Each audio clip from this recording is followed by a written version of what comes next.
అందరికీ నమస్కారం అండి. ఇక్కడికి వచ్చిన మీడియా వారందరికీ నా ధన్యవాదాలు తెలుపుకుంటున్నాను. ముందుగా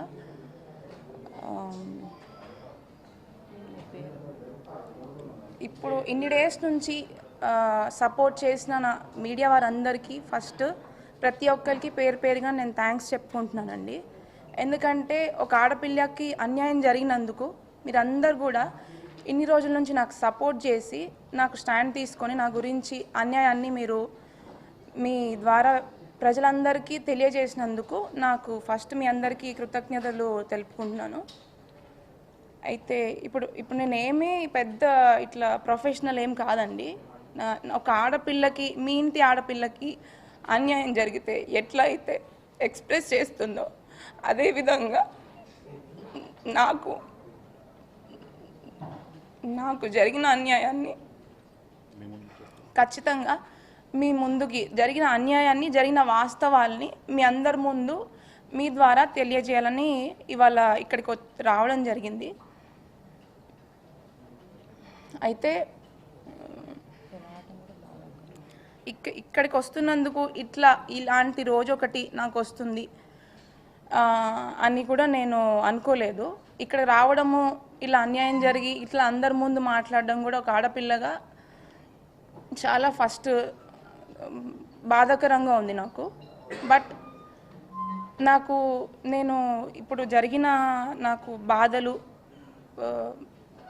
నాకు జరిగిన ప్రాబ్లమ్స్, అన్యాయం అన్నీ కూడా నేను ఎదుర్కొని గట్టిగా నిలబడి ఇప్పుడు మీ అందరి ముందు నేను ఇది పెడుతున్నందుకు నేను గర్వంగా ఫీల్ అవుతున్నాను. ఎందుకంటే ప్రతి ఒక్క ఆడపిల్ల కూడా అన్యాయం జరిగితే లోపల కుమిలిపోయి కూర్చోకూడదు. ప్రతి ఒక్కరు బయటికి వచ్చి మాట్లాడాలి. మాట్లాడితేనే వాళ్ళకి న్యాయం జరుగుతుంది. ఇట్లాంటి వాళ్ళు అంటే జోగి రమేష్ అండ్ ఇట్లాంటి ఫ్యామిలీ వాళ్ళు, ఇట్లాంటి వాళ్ళ నుంచి మనం బయటపడవచ్చు. ఖచ్చితంగా జరిగిన వాస్తవాలు ఏంటో కూడా అందరికీ తెలుస్తాయి. అయితే ముందుగా నా పేరు మేఘన. నేను మాజీ మంత్రి జోగి రమేష్ గారి కోడల్ని. 1.5 year బ్యాక్ అంటే May 28, 2025 రోజున జోగి రాజీవ్తో నాకు వివాహం జరిగింది. ఇప్పుడు అందరు తండ్రులు ఎట్లా అయితే తన కూతురు హ్యాపీగా ఉండాలి అని చెప్పి ఎట్లయితే పెళ్లి చేశారో, మా డాడీ కూడా నేను హ్యాపీగా ఉండాలి అని చెప్పి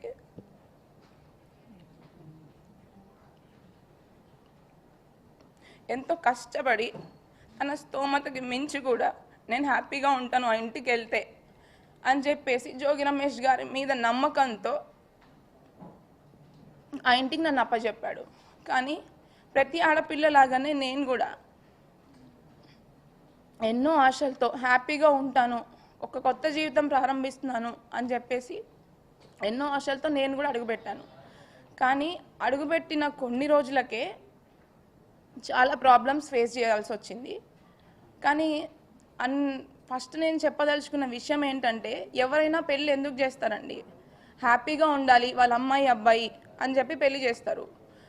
బట్ జోగి రమేష్ గారు చేసిన ఉద్దేశం రాంగ్. ఫస్ట్ థింగ్ ఏంటంటే, ఒక పెళ్లి చేసుకున్న తర్వాత ఇద్దరి మధ్యలో గొడవలు వచ్చి విడిపోవడం అనేది కంప్లీట్ డిఫరెంట్ స్టోరీ.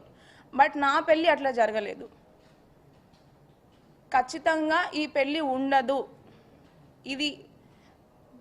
ఇది ఉండే పెళ్ళి కాదు అని చెప్పి అతని కొడుకుకి ఉన్న ప్రాబ్లము ముందే అతనికి తెలిసే, ఖచ్చితంగా వాళ్ళ కుటుంబం మొత్తానికి తెలిసే నాకు ఈ పెళ్లి చేశారు. ఖచ్చితంగా అది నేను 100కి 100% చెప్పగలను. పెళ్ళికి ముందు ఇలా తెలిసి ఒక అమ్మాయి గొంతుని కోయడం అనేది చాలా పెద్ద నేరము. ఇట్లా ఇప్పుడు తనకు కూడా ఒక కూతురు ఉంది, తనకు కూడా ఖచ్చితంగా కూతురు ఉంది.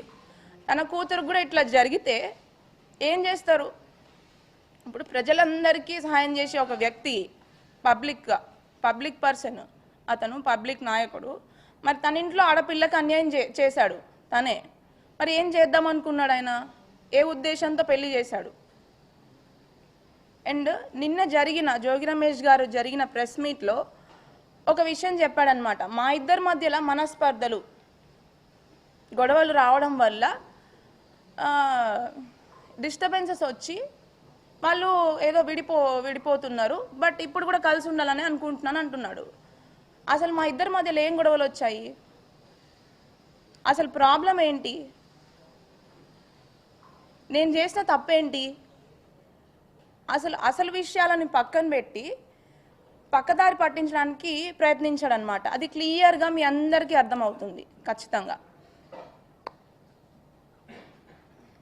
ఇప్పుడు అసలు నిన్న మాట్లాడిన దాంట్లో నాకు అది చాలా, అంటే అసలు నేను ఇవాళ వచ్చి మీ అందరి ముందుకు నేను మాట్లాడాలి, మీడియాలోకి రావాలి అని ఏ ఆడపిల్ల అనుకోదు.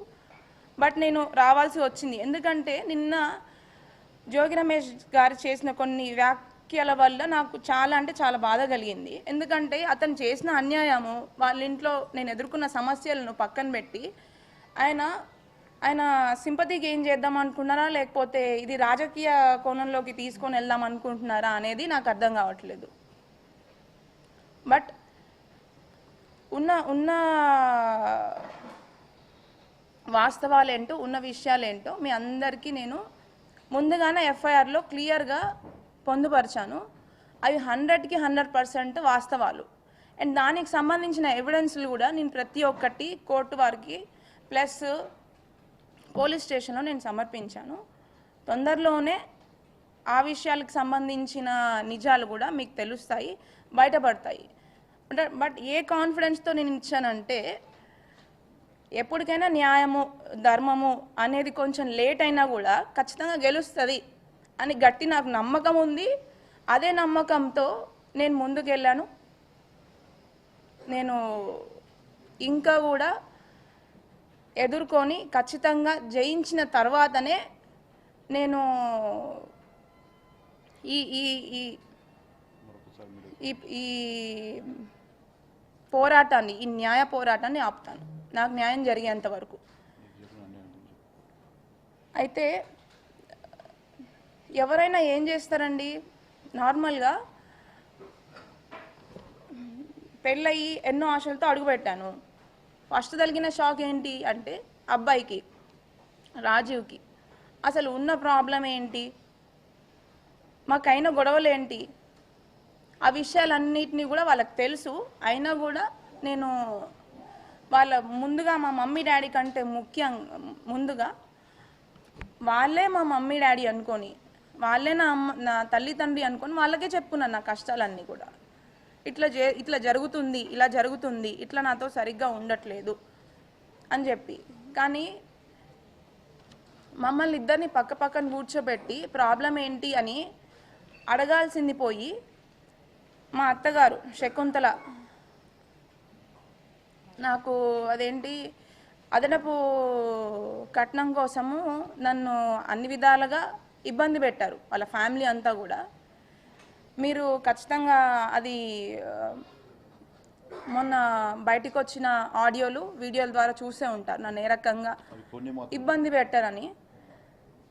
అయితే అవి కొన్ని మాత్రమే.